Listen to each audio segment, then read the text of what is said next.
क्या दोस्तों आपने ऐसा शेयर देखा है जो बहुत कम समय के अंदर 61,000% तक की बढ़त दे दे? ऐसे ही दोस्तों एक शेयर के अंदर हुआ है, शेयर का नाम है आरआरपी सेमीकंडक्टर। ये शेयर पिछले साल 2024 अप्रैल में 15 रुपए के आसपास ट्रेड करता था और आज की डेट में दोस्तों ये शेयर 9,000 से ऊपर पहुंच गया है। 15 रुपए से लेकर के 9,000 रुपए तक का सफर इसने सिर्फ 1.5 साल में पूरा करा है। और इस शेयर के अंदर अगर आपने सिर्फ 10,000 रुपए इन्वेस्ट किए होते 1.5 साल पहले, तो आज की डेट में वो पैसा आपका 61 लाख रुपए के आसपास बन गया होता।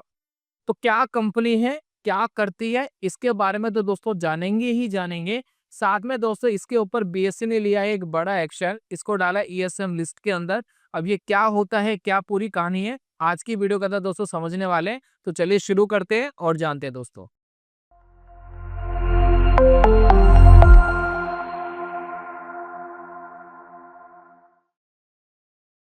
बहुत बहुत स्वागत है आप सभी का ट्रेडिंग चैनल के यूट्यूब चैनल में। मेरा नाम है दोस्तों अनमोल मित्तल। एक दोस्तों कंपनी है, इसका नाम है आरआरपी सेमीकंडक्टर। सेमीकंडक्टर का जो फेस है हमारे देश के अंदर बहुत बुल फेस चल रहा है। बहुत सारी इंडस्ट्री ग्रो कर रही है जो सेमीकंडक्टर से जुड़ी हुई कंपनीज है और सरकार बहुत फोकस कर रही है सेमीकंडक्टर के ऊपर। तो कंपनी का जब आप नाम देखेंगे आरआरपी सेमीकंडक्टर, तो कहीं ना कहीं हमारे दिमाग में सेमीकंडक्टर चले जाता है। चलिए उसके बारे में फर्दर हम डिस्कशन करेंगे। मेनली दोस्तों हम ये डिस्कशन कर रहे हैं कि पिछले साल अप्रैल 2024 में इसका भाव 15 रुपए था। आज लगभग 9,000 से ऊपर इसका भाव पहुंच चुका है। और कंपनी के अगर हम फंडामेंटल देखें, जो अभी हम वीडियो के अंदर देखेंगे, साथ में अगर हम टेक्निकल देखें, तो दोनों आपस में जस्टिफाइड नहीं कर रहे हैं। इसी वजह से बीएससी का ध्यान इस कंपनी के ऊपर खींचा और कंपनी ने बीएससी ने ध्यान दिया कि इस कंपनी का तब बेसिकली हो क्या रहा है, इस तरीके से स्टॉक प्राइस बूम कैसे कर रहे हैं। इसी वजह से जब कभी भी एक्सचेंज को, सेबी को कोई कंपनी को लेकर के, उसके प्राइस के उतार चढ़ाव को लेकर के कोई प्रॉब्लम होती है, उसको लगता है कि जस्टिफाइड नहीं कर रहा है, कुछ स्पेकुलेटिव जैसा उनको फील होता है, तो वो उनको ईएसएन लिस्ट के अंदर डाल देती है। अब ईएसएन के भी बहुत सारे स्टेज होते हैं, स्टेज 1, स्टेज 2, स्टेज 3। तो इसके अंदर क्या क्या गया इसके बारे में फर्दर डिस्कशन करेंगे। बेसिकली हम बात कर लेते हैं सबसे पहले प्राइस एक्शन की, और उसके बाद दोस्तों देख लेते हैं इसका फंडामेंटल, दोनों आपस में मैच कर रहे हैं नहीं कर रहे, उसके ऊपर दोस्तों नजर डालते हैं। तो स्क्रीन के ऊपर दोस्तों आप फोकस करिए। यहाँ पर आपको चार्ट दिखाई दे रहा है लगभग, और जो मैं 15 रुपए की बात कर रहा हूँ, 15 रुपए की बात कर रहा हूँ, 2024 अप्रैल से बात कर रहा हूँ। और हमें यहाँ पर जो चार्ट दिखाई दे रहा है वो 20 रुपीज से अप्रोक्स दिखाई दे रहा है, 20 रुपीज से। तो लगभग पिछले साल ये 20 रुपीज, आप 15 रुपए 20 रुपए के आसपास मान सकते हैं, वहां से दोस्तों इसकी शुरुआत हुई। करंटली दोस्तों अगर आप देखें, ये स्टॉक चल रहा है 9,478। ठीक है, ये दोस्तों इसका प्राइस चल रहा है। कोई बाइंग एंड सेलिंग रिकमेंडेशन नहीं है। करंट प्राइस दिखाने का मतलब ये भी नहीं है मेरा कि मैं आपको कोई बाइंग एंड सेलिंग रिकमेंडेशन दे रहा हूँ। हम एक केस स्टडी देख रहे हैं इस स्टॉक के अंदर बेसिकली चल क्या रहा है। तो 20 रुपए वाली दोस्तों जो चीज है वो देखिए कहाँ पहुंच गई है, 9,478। ये दोस्तों इसका प्राइस एक्शन दिख रहा है। सर्किट के ऊपर स्टॉक चलता है। आप देखिए 1 डे का टाइम फ्रेम लगाया है और एवरी डेज के ऊपर नॉर्मली सर्किट रहता है अपसाइड का। अगर दोस्तों मैं इसको वीकली टाइम फ्रेम पे शिफ्ट कर दूं तो चार्ट आपको थोड़ा दिखाई देगा स्क्रीन के ऊपर, ये देखिए। और इसको दोस्तों अगर मैं मंथली कर दूं तो और क्लियर आपको चार्ट दिखाई देगा। तो every month, every week and every day आप देखेंगे इसके ऊपर नॉर्मली सर्किट लगता हुआ आपको दिखाई दे रहा है। एक छोटी सी कंपनी, पिछले साल आप देख रहे हैं कि कितना कम प्राइस था और आप जाकर के किस लेवल के ऊपर ये स्टॉक पहुंच चुका है। तो यही दोस्तों जो चीज जब एक्सचेंज देखता है तो उसको अलर्ट होता है कि जब भी कंपनी इस तरीके से मूव कर रही है तो ऑब्वियसली उसका फंडामेंटल बहुत अच्छा होगा, कंपनी बहुत अच्छे से ग्रो कर रही होगी, कंपनी का रिवेन्यू बहुत अच्छा हो रहा होगा, कंपनी का प्रॉफिट बहुत अच्छा हो रहा होगा, कंपनी के आगे के ग्रोथ के चांसेस बहुत अच्छे होंगे। कुछ तो कंपनी के अंदर अच्छा होगा जिस वजह से प्राइस इस तरीके से मूवमेंट कर रहे हैं। कहीं ना कहीं तो दोस्तों जस्टिफाइड इसको करना पड़ेगा।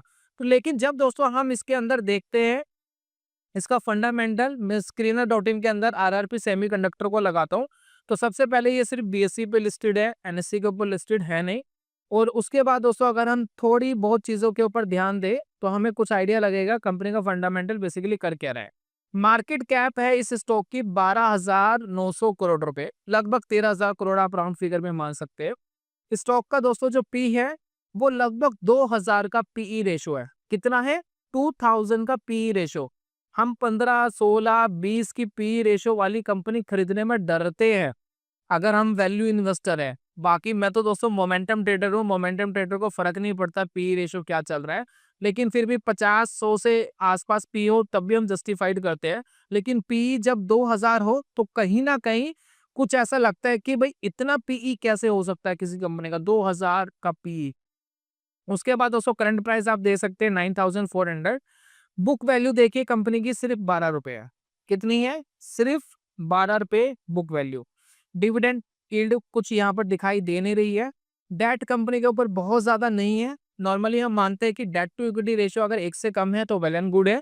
तो 1 से कम है, ठीक है। फाइनेंस की कंपनी है नहीं, फाइनेंस की कंपनी होती बैंक होता हो तो उनका डेट टू इक्विटी ज्यादा होता है। उसके बाद दोस्तों अगर हम आरओई देखें, रिटर्न ऑन इक्विटी देखें, तो ऑब्वियसली वो तो ज्यादा दिख ही रहा है, प्राइस इस हिसाब से भाग रहा है। तो 209% का रिटर्न ऑन इक्विटी है। और जो ईपीएस ग्रोथ है वो 42% है, ओनली 42%। अगर आप कंपनी का ईपीएस ग्रोथ देखेंगे वो तो 40-42% से बढ़ रहा है।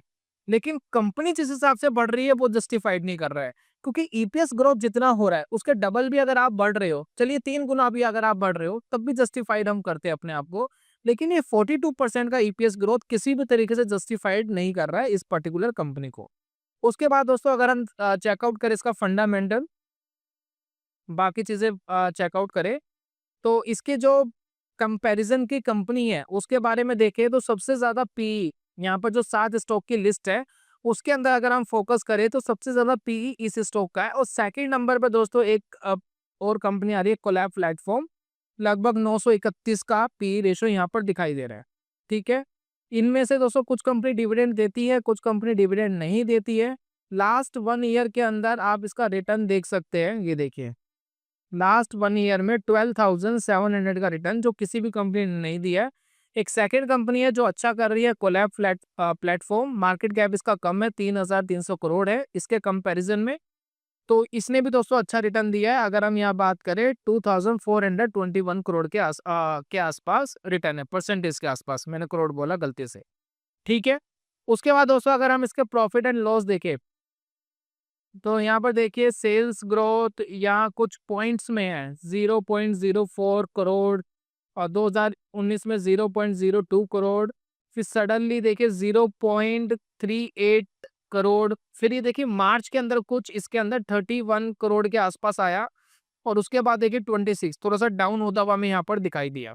नेट प्रॉफिट भी आप देखिए कंपनी का, पहले कंपनी लॉस में थी, सडनली देखिए यहाँ पर प्रॉफिटेबल हुई है कंपनी, लेकिन इतना प्रॉफिटेबल नहीं हुई जितना प्राइस इम्पैक्ट यहाँ पर आ रहा है। यहाँ पर देखिए करंटली देखिए 6 करोड़ के आसपास यहाँ पर चल रहा है, ठीक है। उसके बाद दोस्तों जो मेन चीज जिसके ऊपर हम बार बार फोकस कर रहे हैं, रिटर्न ऑन इक्विटी कंपनी का 209 है। और अगर हम सेल्स ग्रोथ देखें 382% है, प्रॉफिट ग्रोथ देखें 276% है। ये दोनों देखिए आपस में जस्टिफाइड कर रहे हैं, आपस में कोरिलेट कर रहे हैं। लेकिन जो स्टॉक का प्राइस सीएजीआर है वो 12,000 13,000 परसेंट बढ़ना, ये दोस्तों मार्केट में जस्टिफाइड नहीं कर रहा है इस स्टॉक को। अगर आप यहाँ पर देखेंगे तो कहीं ना कहीं ऐसा लग रहा है कि इतना ओवर प्राइस कैसे हो गया स्टॉक, क्या इसके अंदर प्रॉब्लम है। उसके बाद दोस्तों अगर आप यहाँ पर बैलेंस शीट वगैरह देखें तो यहाँ पर कुछ डाटा हमें दिखाई देता है, लेकिन एक इम्पॉर्टेंट चीज है जो हमें फोकस करनी चाहिए। अगर कंपनी इतना ही अच्छा ग्रो कर रही है तो प्रमोटर होल्डिंग्स पैटर्न आप देखना। दिसंबर 2022 में कंपनी 74% प्रमोटर होल्डिंग थी, और यहाँ पर देखिए मार्च 2024 तक 74% प्रमोटर होल्डिंग थी। यहाँ तक तो दोस्तों प्रमोटर होल्डिंग बनी हुई थी, लेकिन सडनली आप देखोगे प्रमोटर होल्डिंग डाउन होकर के सिर्फ 1.28% पर आ गई। प्रमोटर होल्डिंग देखिए किस तरीके से शार्प डाउन हो गई। उसके बाद देखिए लगातार प्रमोटर होल्डिंग इस कंपनी की आपको धीरे धीरे धीरे करके स्टेबल भी है, बीच में डाउन होती भी दिखाई दे रही है। साथ में अगर आप पब्लिक होल्डिंग में देखेंगे तो ये जो राजेंद्र कमलाकांत जी है, इनके पास दोस्तों ये सारी होल्डिंग आई है। यहाँ पर देखिए 74.50%। तो प्रमोटर से हट करके पब्लिक के अंदर बेसिकली यहाँ पर ये होल्डिंग आई है, ठीक है।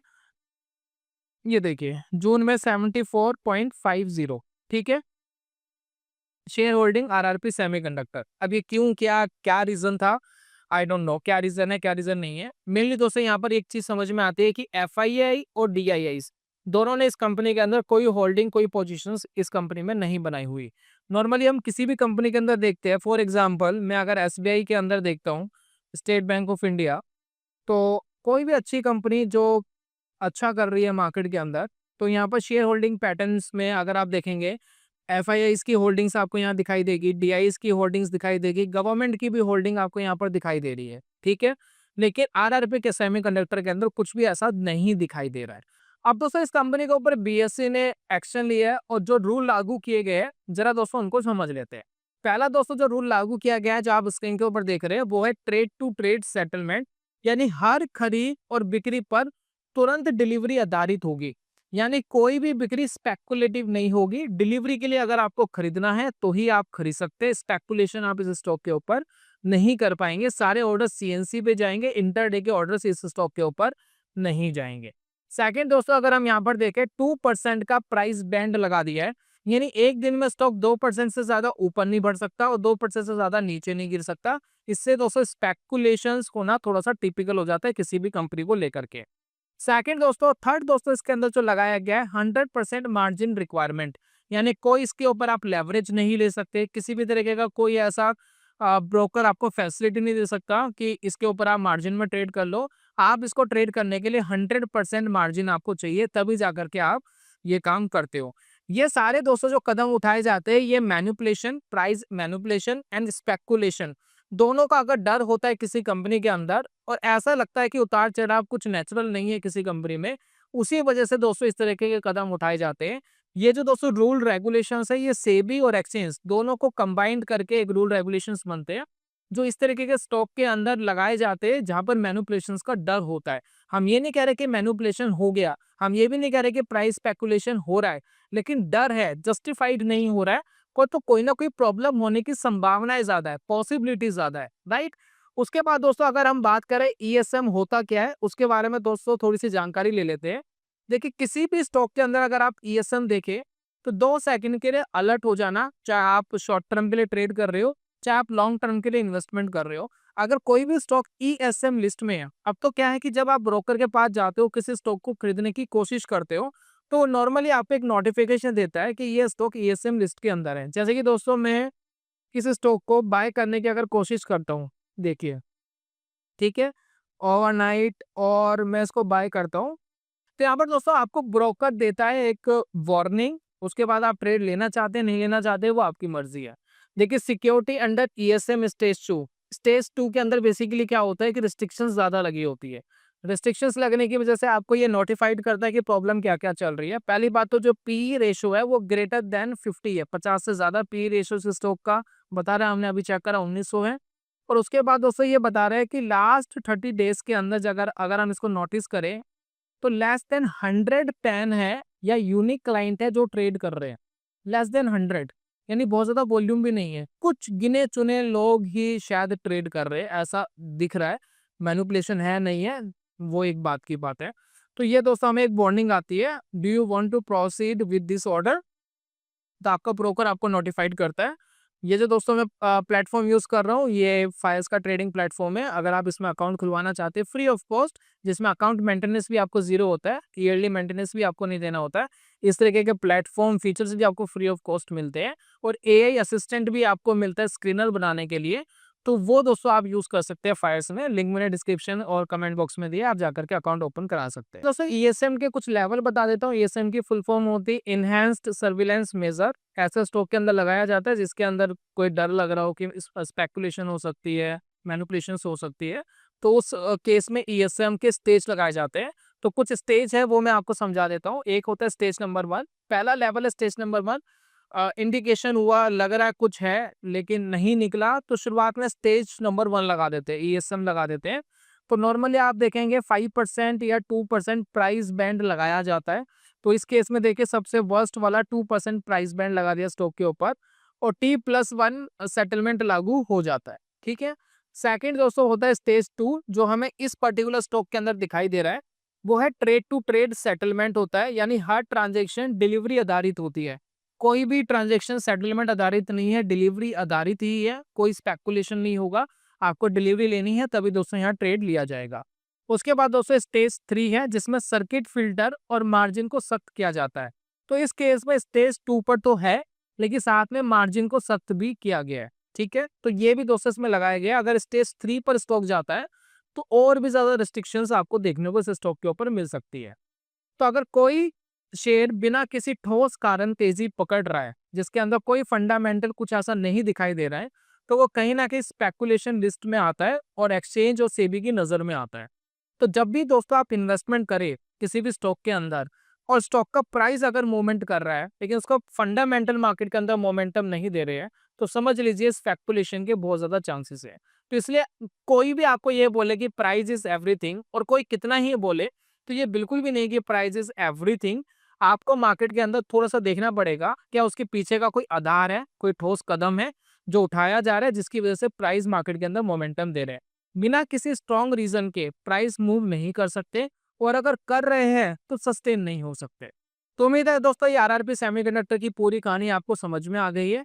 अब हमारी वीडियो का लास्ट ओपिनियन ये है, मुझे नहीं पता कि आरआरपी सेमीकंडक्टर में स्पेकुलेशन हो रही है, मैनिपुलेशन हो रहा है या नहीं हो रहा, लेकिन जो कुछ भी हो रहा है वो जस्टिफाइड जरूर नहीं हो रहा है।